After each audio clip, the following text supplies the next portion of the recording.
Welcome to the show. And our today's guest is a CEO of Evergreen Podcast, and he's an investor, podcast enthusiast, and also an author. When he started his company, it was his passion project, and it has zero revenue at first.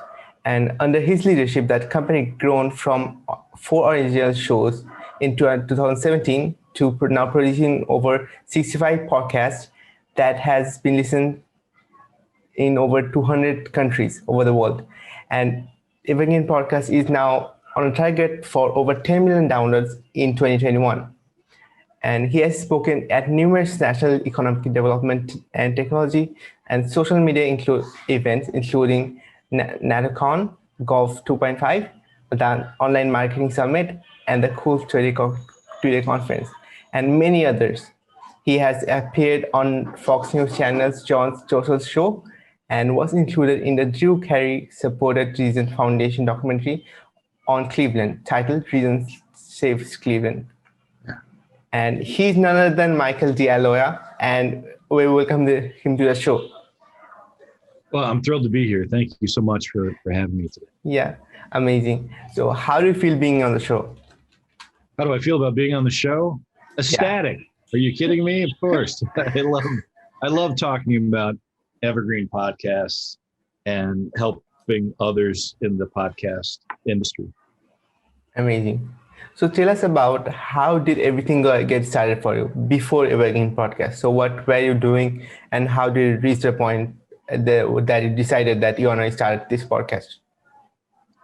Well, that's a good question. I just prior to working for Evergreen Podcast, I was doing a number of things. One, I was the chief evangelist officer for a tech company here in Cleveland, Ohio.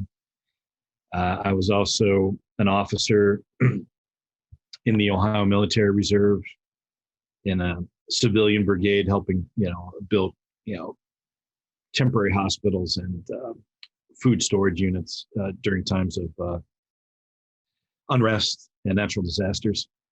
And then I was also writing a column for the Plain Dealer, and I was starting a new book. But I had this longing to run another company. I was never going to be the top person in this tech company that I was working at the time. I just had a daughter, so I was getting a little bit of the proverbial professional itch to run a company again. And one day, turns out, let me step back. I told my wife one day, "Hey, I'm going to quit my job, and I want to run a company. So I need to devote full time to figuring out what that means." She was not happy by this, of course, and so what was her reaction at this? It was unfavorable, to say the least. I think there may have been an immediate parting of the ways had I continued in this, but she was like, "Listen, keep the job. I understand you want to run something. Just give it some time, and why don't you put out some feelers and talk to some people about it." Well, about 2 weeks later, I got a phone call from a friend of mine who had just interviewed for the job that I have today. And he was like, "Listen, man, I interviewed for this job as a CEO of a podcast company." And I told them, "I'm not the guy, but I know the guy, and you're the guy. You got to call this family and talk to them about this podcast business they want to start." So I did. And it turns out the family, Joan Andrews, she lived close to my home. She wanted to start a company in Lakewood, which is a suburb of Cleveland. And I'd known her brother for many, many years. So there's a lot of tie-ins. There's some immediate comfort level with the two of us. And she had some issues finding the right leadership for this podcast business, which at the time was called Front Porch People. And Front Porch People was more folksy, homespun podcast where the family gathers around and listens to it around the computer. And so that's what I inherited. I accepted the job as CEO in October of 2016. We formally launched the company in January of 2017. It was myself and two interns. and a big box of old radio tapes from shows that she had produced at a radio station. And those were the 4 original shows that we launched. So Novel Conversations, What's So Funny, Greenlight Reviews, and I always forget the 4th, but I've heard that song before. There it is. It's right there. So those are the 4. Our first year was not a very good year. I wish I had that year back. We got the 4 shows out. We did about 17,800 downloads total for the year. We're doing that in a day at this point, a little more than that during a day. So I wish I had that year back, because I think I would have, had I known, like, it's that proverbial, had I known then what I know now, I could have done things differently. It was just an ineffective year for us. And I think I could have made some wiser decisions to get the company moving forward. But I should note that around 2018, in the middle of 2018, we had figured out that Front Porch People was not going to work as a podcast platform, and we had to do something different. And that's when we came up with the concept of Evergreen. And we launched Evergreen in November of 2018. So it's a little over 2 years, but in that 2-year time frame, we've already done something like over 7.5 million downloads. It's just a ridiculous amount of downloads that we've done since we did the change of concept and content. Okay, interesting. Now, the next thing I want to talk about, like, what are your values are, and what are the things you're proud of? Well, the value question is an interesting one, isn't it? Because the founding structure of the company is based upon our culture. And a lot of people give me a bit of they ruffle my feathers when I say that about our company. Like, we founded it on culture, but it's a real important thing. We wanted an environment where people felt safe, comfortable, energetic, intellectually curious, and who could create their own content, profess ideas, and not feel like they're going to be shot down or torn apart. And so we value people and their intellectual possibilities. We are, in fact, a company that is focused on conversations. And you can't have profound or productive conversations if you don't value the people that you're talking with, or are intellectually curious about what they do. Even if it's not of a keen interest to you, you still have to produce a really rich conversation. And so I think one of the things that we try and train people in is ask questions, which is a weird thing to say. But if it's not for a good question, you do not get good conversations, and therefore you don't get great podcasts.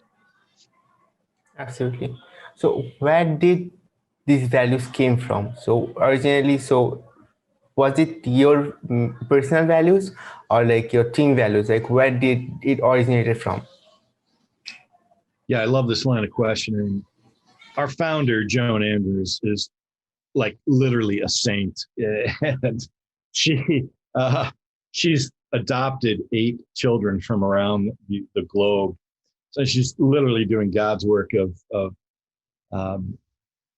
providing better lives for people.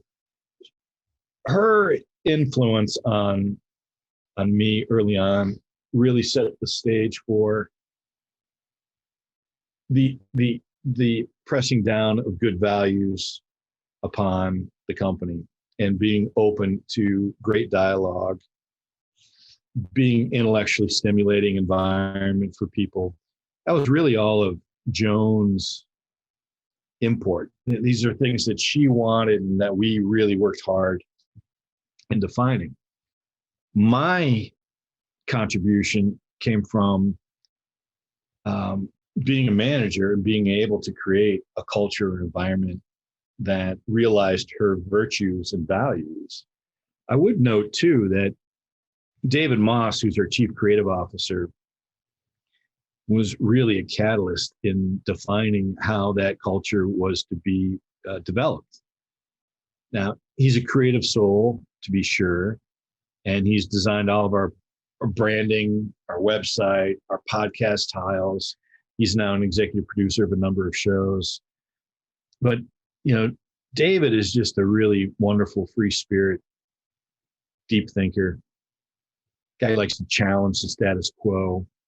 And so when we brought him on board, it was this unification of Joan's values, my drive for a strong culture, and his ability to create that.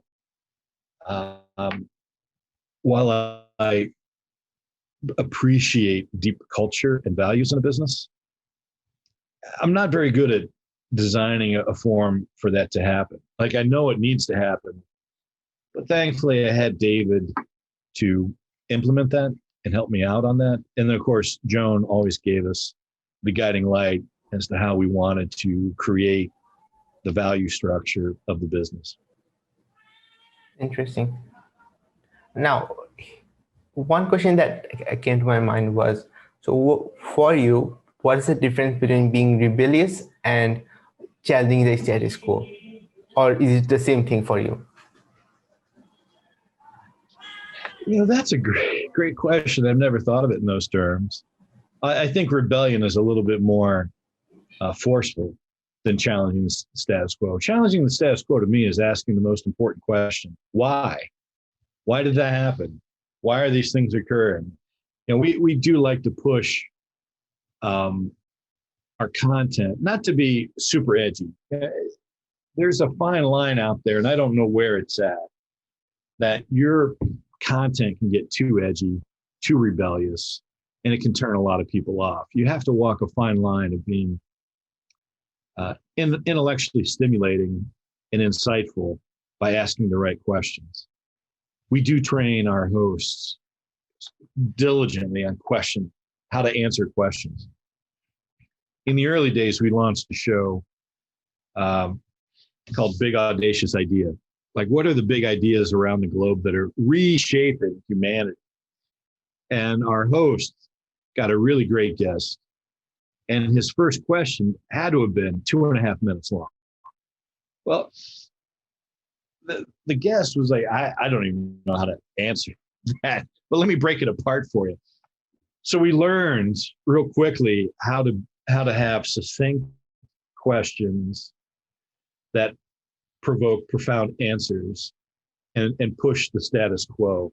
I don't want personally a full bore rebellion through our content, but I do want people to question their place in the world, their actions in the world, and what they believe by some of the content that we are producing. Interesting. A really great perspective there. Now, so a thing about, I'll ask this question very late, not right now. So other than that, I actually forgot the question. Anyway, All right. That's okay. That's okay from my end for me. Yeah. So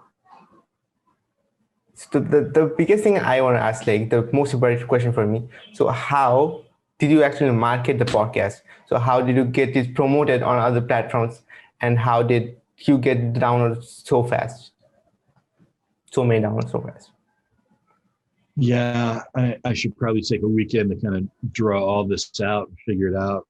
A lot of our growth has been organic. And I think, but I'm not ultimately sure, that the ultimate reason why we've had great downloads is because we're producing a lot of content that is associated. So we're starting to build in channels and networks full of like-minded content.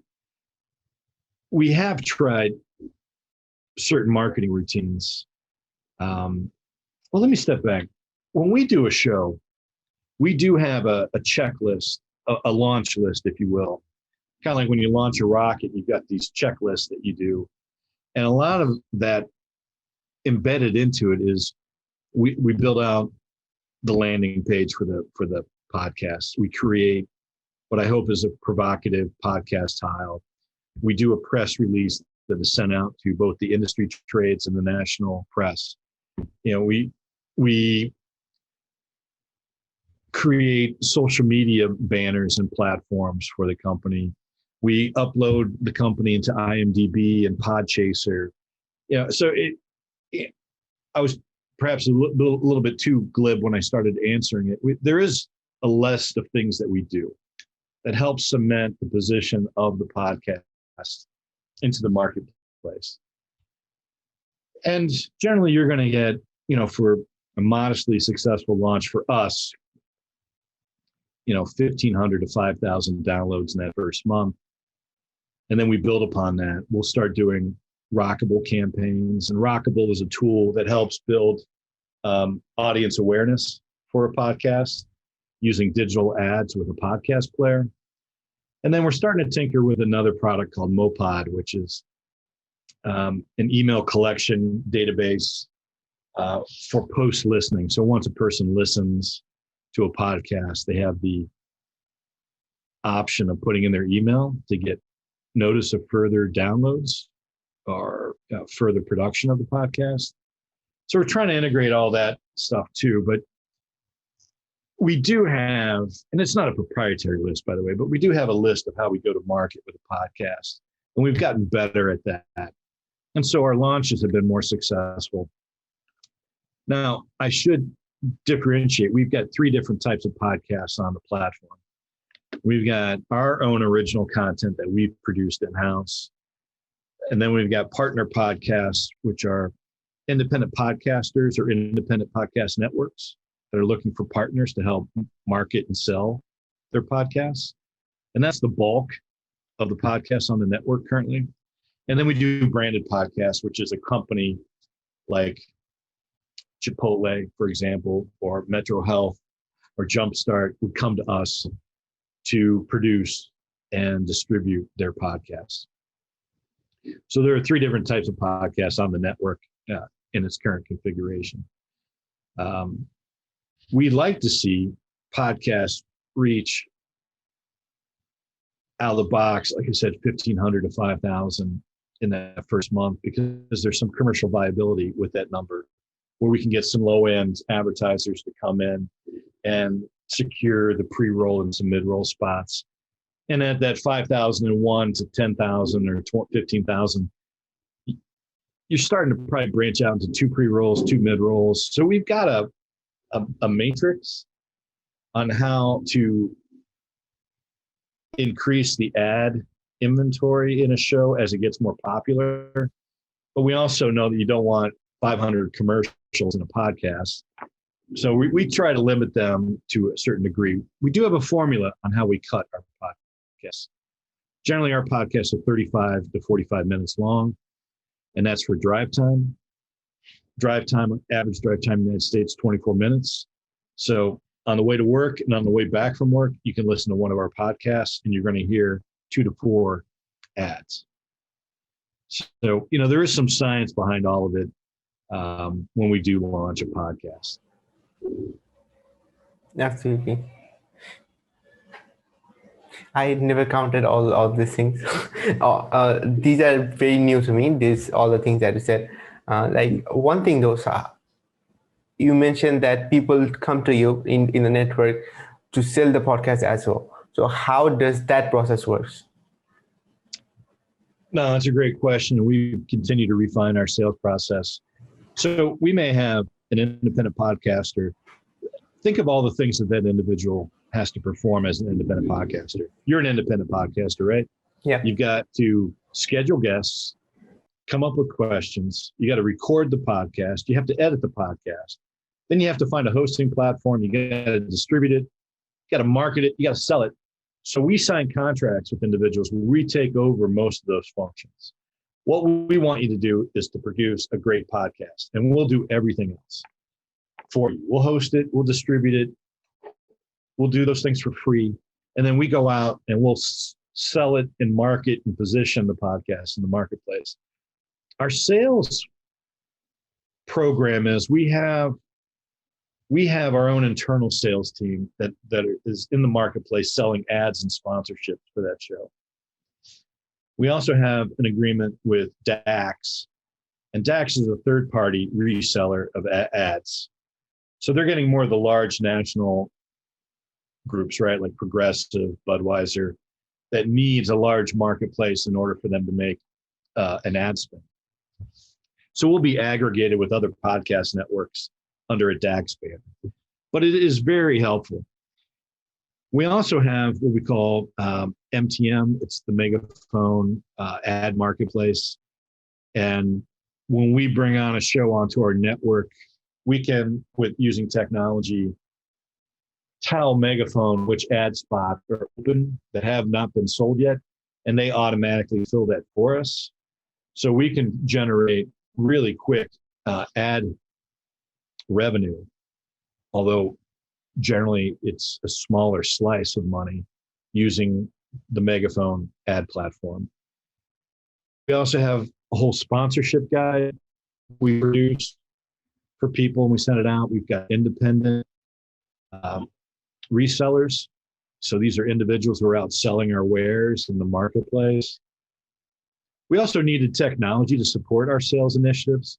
So we use Media Radar, which is a database of advertisers that we can download and then communicate one-on-one with. We just secured a license to Podchaser, which is going to give us demographic detail on our shows. And we use a number of other resources. We create a whole sales, a reporting portfolio that we provide to DAX, our own internal team, DAX, independent sellers.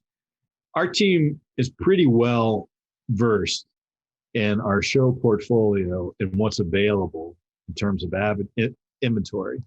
This is all new to us. This has only happened in the last 4 to 6 months. And we're refining it. We're constantly refining it. I think a year from now, our sales program is going to be light years ahead of where it is today. And I look at 2022 as being our first year where we're break even or making, revenue, profit, not just revenue, but profit. So it's taken some time.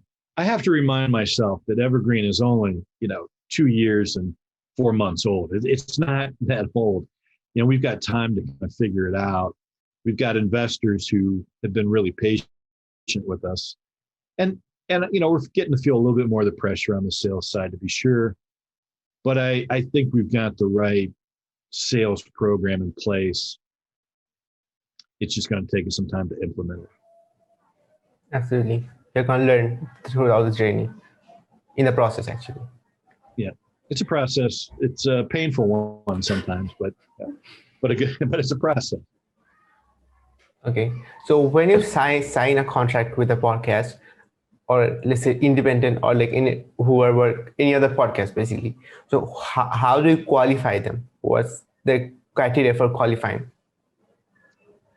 No, I really appreciate that. We vet a show based upon a number of things.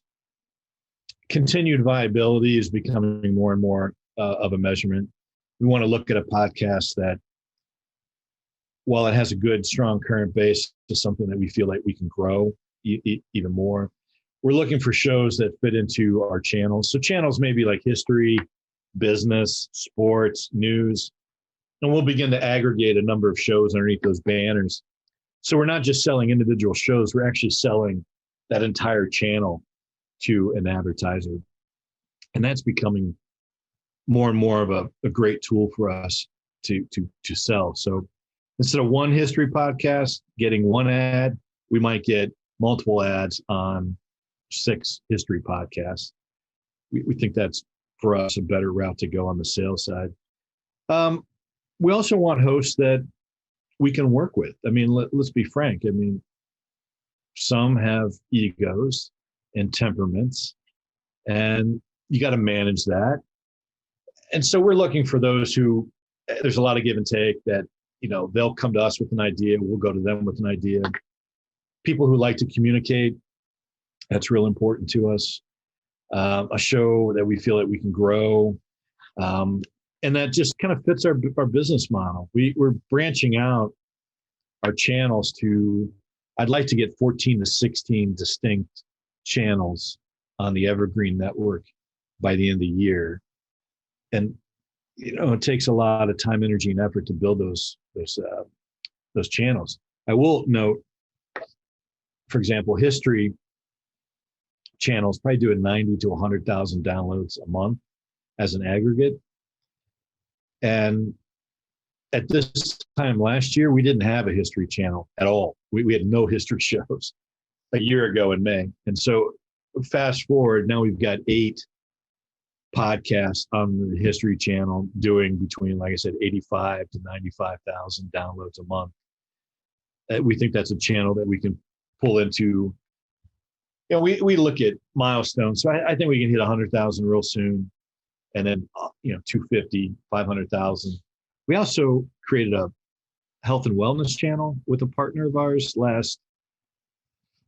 going to say October. And they're already doing 110 to 125,000 downloads a month. And that's a category we think we can grow as well. So we're really looking at really well-produced podcasts with positive hosts that want to grow with us, essentially, if I could boil down the essence. Understandable. Got it. So now I want to talk about, like, we talk about the podcast side of things. So I want to talk about the funding side of things. So tell us about more about the venture capital and angel funding. So what's the difference, and which one did you choose for getting investment for your startup? Yeah. So historically, with the tech companies that I've created, we've initially gone to angel investors, and then we did venture capital, and then as a growth mechanism. This one was a little different in that there was a family office, and a family office in the United States is an investment vehicle for high net worth families. It's their little private equity pool, so to speak. And so the family office was already in place, and the company was set up before I even joined. To date, we've raised $3.5 million from the family office. We've got future commitments from the family office to continue. However, the family office has asked for us to look into outside capital to, one, minimize the risk of their holding, but two, to find a financial partner that is willing to grow with the family office. And so that's what we're doing. We're in the middle of right now, we're generating our investment summary, our projections, as well as a pitch deck. And hopefully we'll be going out to market in May to go raise an additional $1.5 million to $2 million as our first bellwether. And then I'd like to, in 9 to 12 months out, raise another 10 to 15 million as a means to do an M&A strategy, mergers and acquisition strategy in the marketplace. So yeah, we were fortunate. We had funding in place as we were launching. That is very unusual, to say the least. And we've had other investors propose investing in us, and we've screened them and vetted them, and we just decided at this point it's probably not a good match for us. So we've had that luxury of some capital behind us from day one. But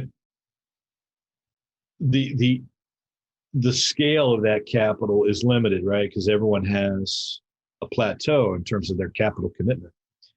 And while we're not at that plateau, you can certainly see it in the future that if we don't bring in additional outside capital, we won't be able to grow to the scale that we desire or want, including the family office. They desperately want us to be as big as we can be and have a successful exit.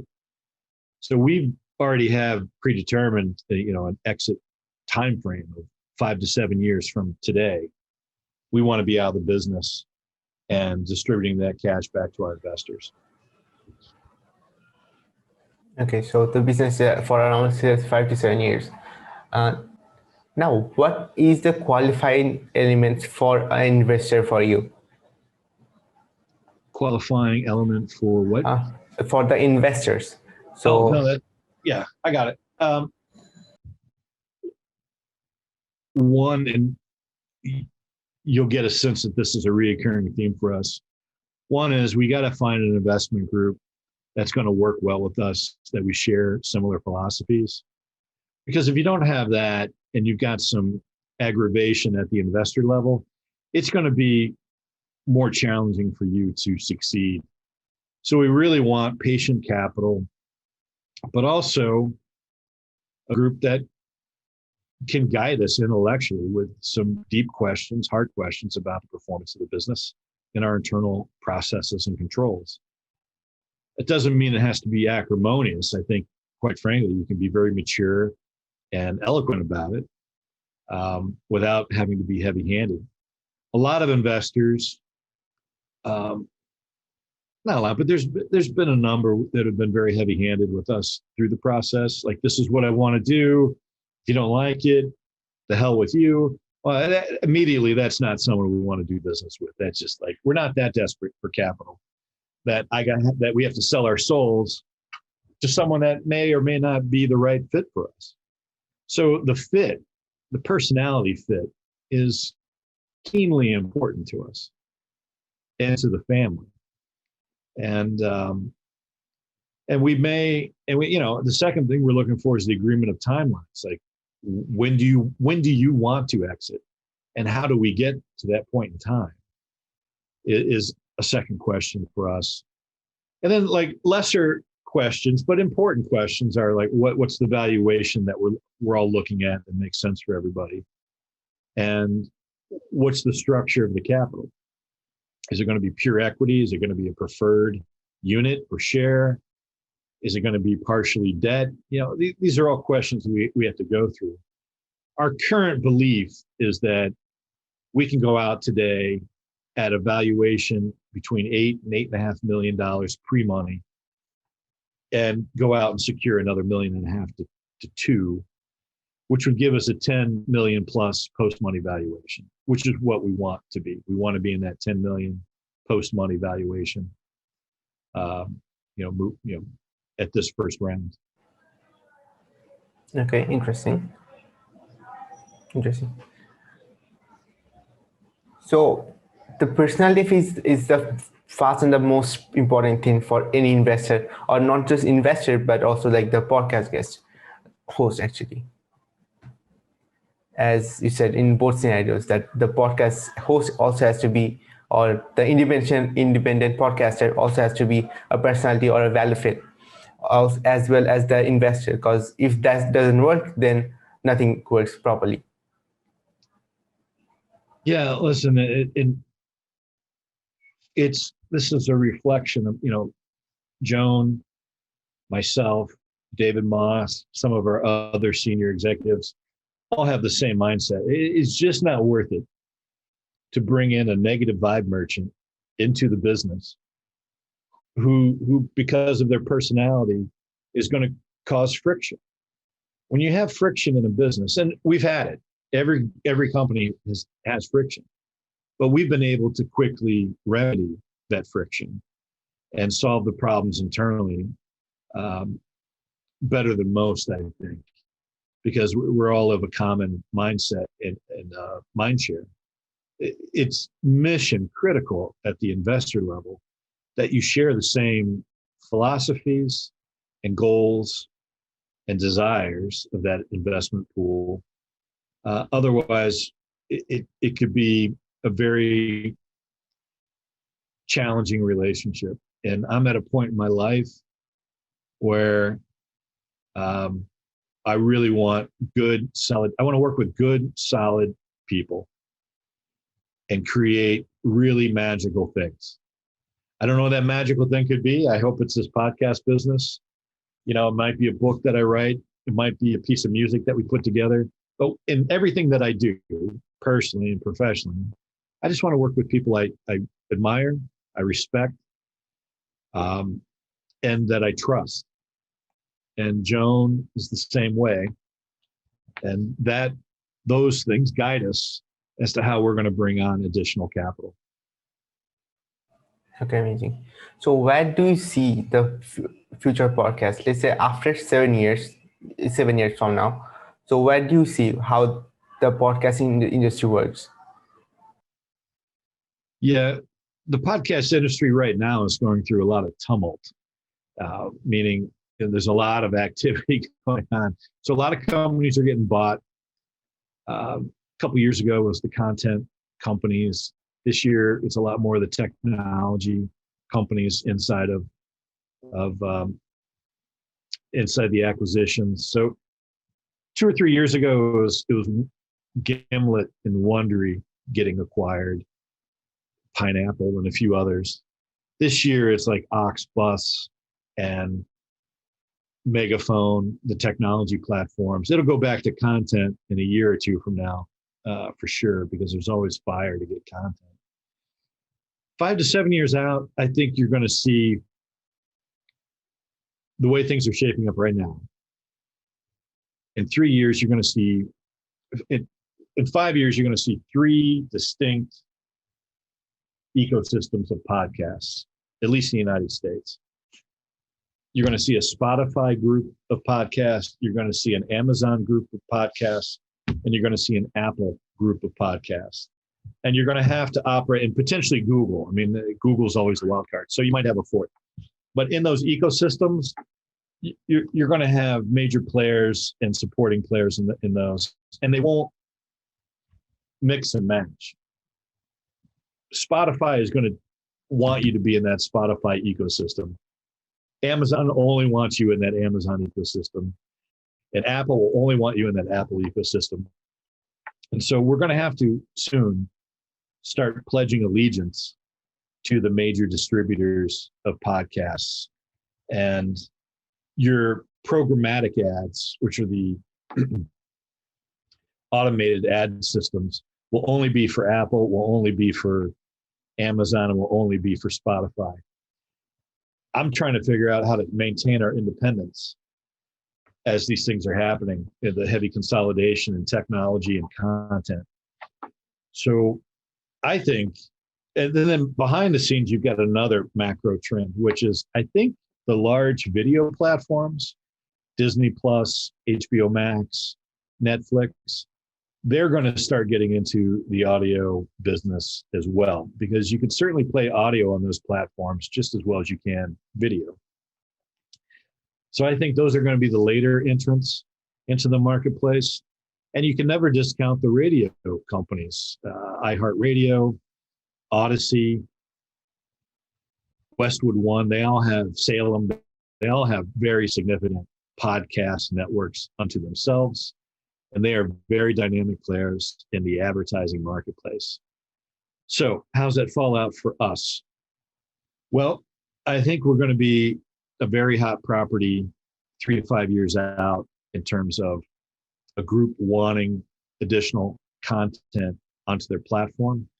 And I would imagine at that point in time, we might have 300 or 400 podcasts on the network, doing multiple million downloads a month.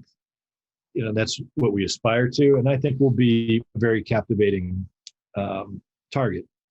We are looking at podcast technology companies as well. We're not a big player in the marketplace, but we have acquired 4 other companies by either buying them outright or taking an equity stake in these companies. And that will continue for us. We've been presented with a number of opportunities, especially on the podcast technology side, that are very interesting to us and could help us maintain our independence, but would also make us very attractive in the future to another media company. It's a very dynamic time in podcasts. My only wish is that we had significant pools of money at this particular time, because Evergreen could roll up the podcast marketplace with groups similar to us really, really quickly. And so I'm worried that we might have missed an opportunity to stake a claim. I think we'll be fine 3 to 5 years out, I think we'll be more than fine. We'll be a star. But, I don't like missing opportunities in the marketplace, and we're missing a few. Okay, so here, like, what is a missing opportunity to you? So for me, I don't think missing opportunity is anything that much. Yeah, if I miss out on buying a company that I really wanted to buy, that's a missed opportunity to me. Or losing out on a podcast that could have been of benefit to us. And I can give a recent example of missing out on a podcast. There's a relationship podcast. So a podcast specialized in helping build relationships with married couples. And it was a little edgy, to be sure, but it was doing about 150 to 200,000 downloads a month.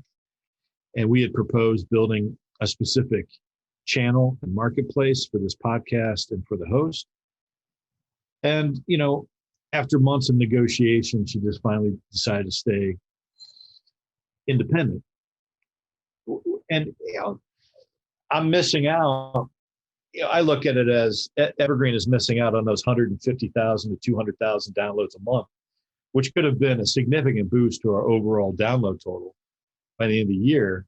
And I would have had full 12 months to get her out into the marketplace and grow that show, even though it's a big show. I mean, 200,000 downloads is a really nice podcast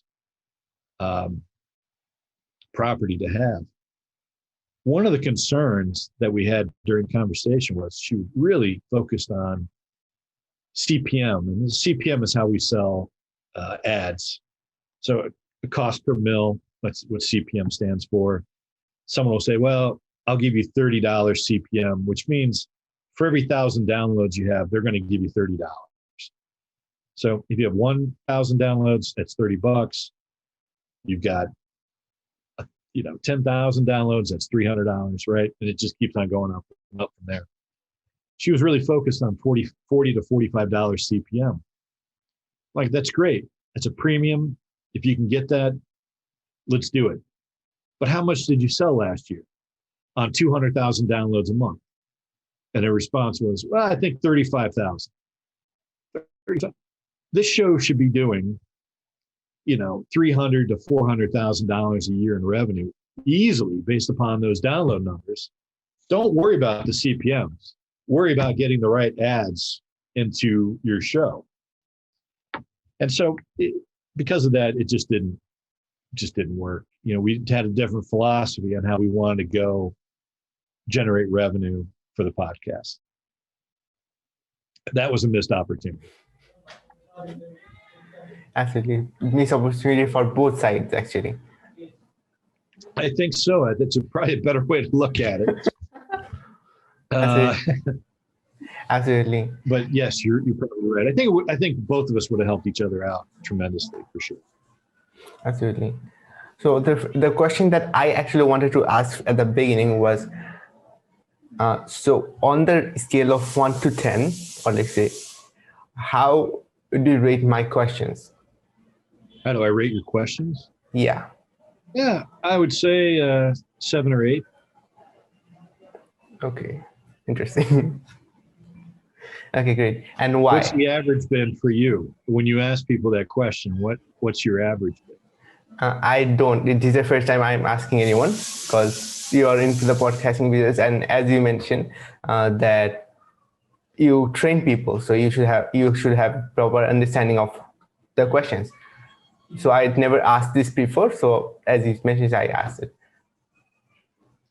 You're asking good questions that have spurred deep responses, or at least I hope they've been good responses. But the time is, let's see, one of the things I gauge a good podcast is, did I notice the time in which that podcast was playing? I mean, we've all been in that spot where like 15 minutes can be the longest period of time of your life. And when something is flying by because you're enjoying it, that's a good thing. It's almost been an hour, right, that we've been talking, and I haven't noticed that hour at all. So that's been a positive, good experience. Absolutely. My longest podcast, I think it was around 1 hour and 15 minutes, 15 or 15 or 20 minutes. I didn't notice that day, but after that, I focused on consciously like limiting the time a bit because I didn't want it to make it bigger than that. Okay, so Yeah. we're Well, as advice to podcasters, we always say, try and find that appropriate time for you, not just in the length of the show itself, but the the cadence. And by that we mean if you're an every week podcast or every other week, you're a monthly podcast, quarterly, stick to your cadence because your audience is going to get used to that, and stick to your time limit. So if your time limit's 45 minutes to an hour, stay with that 45 minutes to an hour because that's what they're used to. And anything below or past that is going to throw your listeners off. It really does. And so we adhere to strict rules. And the rules are different. Like every show, we got 5-minute news. It's a 5-minute daily news show. That can't be 25 minutes because it's 5-minute news. And then we've got some history podcasts that are 2-3 hours, but people are used to that because they know it's a 2 or 3 hour show. If it was a 30-minute show, it would totally throw off that listener base because they're out of rhythm. So there is a rhythm and a cadence to every show. okay. Are there actually any 2 to 3 hour shows? I mean episodes. Like it is unrealistic for me. Like how can someone actually listen to any other person for 2 to 3 hours straight? They do. It's crazy. It really is. Absolutely. I agree with you, by the way. I can only do like hour snippets, at most. Absolutely. So we're almost at the end. So this is the question I always ask. So what is learning and education to you? Learning and education is everything to me. We're based in the United States, which certainly has its baseline benefits of being in such a large country. But my mother was 16 when she had me. I mean, I was born, to a single mother in a blue collar family, and had my family not invested in my education, I really don't know where the hell I would be. I wouldn't be here. So I'm very thankful for the education that I've got. Now, learning's a little bit different, isn't it? And so I'm thankful that I've been able to feed my intellectual curiosities. No one in life's ever actually said no to me. I'll find something fascinating and I'll dive into it. And I like being around people kind of who feed my desire to learn. I'm learning every day. We learn something every day in podcasting, to be sure. But I also read a lot on politics, on business, philosophy, physics. I'm fascinated by physics. I don't understand any of it, but I'm fascinated by it. Exploration. I'm thrilled with the whole Mars, the recent Mars landing with the helicopter that they embedded in the rover. These things just amaze me. And I think humanity should be trained to be learners. I do have a formal education, but I've learned a lot more because I'm just naturally curious, like how things work, how people work, and how they do things. I've also traveled quite a bit, which, honestly, a lot of Americans don't. America's a big country, so they tend to travel in America. But I've traveled the world and come back again many times. And meeting all these people has been great. Now, this has hurt me through COVID because I couldn't travel. But recently I got on Lunch Club, which is a networking platform where you can set your times during the week where you can meet people. And I've met people in Ireland, UK, France, Portugal, India, and the United States, Canada. They've been just the best conversations. I've learned so much from what people are doing around the globe. It just amazes me. And then, I see what you're doing, and you've got this podcast. I think it's fascinating. I mean, you're pushing the limits, right, of what you can do on a daily basis to get this podcast done. That type of, exploration, personal exploration should be celebrated every day. I don't know if it is enough, quite frankly, but I'm honored to be on the show. We connected through technology platform, which I believe was Matchmaker. And so, and we're on different places in the world, and yet we're having a conversation, and I hope it's illuminating. People enjoy it. So yeah, I've been blessed, man, with both education and learning. And I never want to stop. And I'm trying to pass it on to my daughter, who at times is probably more interested in Disney movies than reading a book. But you have to push children to be intellectually curious. Okay. So I as the time is very constrained, so I'll not go on the link side more, but we can talk about it a bit later on any conversation in the future if possible. So where can our listeners find you, online or offline? Well, they can find Evergreen online, evergreenpodcasts.com. I also have pitmoto.com. And soon we'll have 5minutenews.com up and running. So we've got three websites, all with different podcast content. Okay, amazing. So we will actually add the links of those with it as well, with the description of the podcast as well, and also the three places where, actually not three, but two places where it is uploaded as video, always as a video. So it will be on the it will be also on the captions. And yeah, thanks for the listeners and the viewers who are watching this or listening to this. And again, thanks for coming on the show. And yeah, that's it. It was my pleasure. Thank you. Okay. And again, thanks for the listener who listened to the show. And yeah, that's how we end the show. Bye.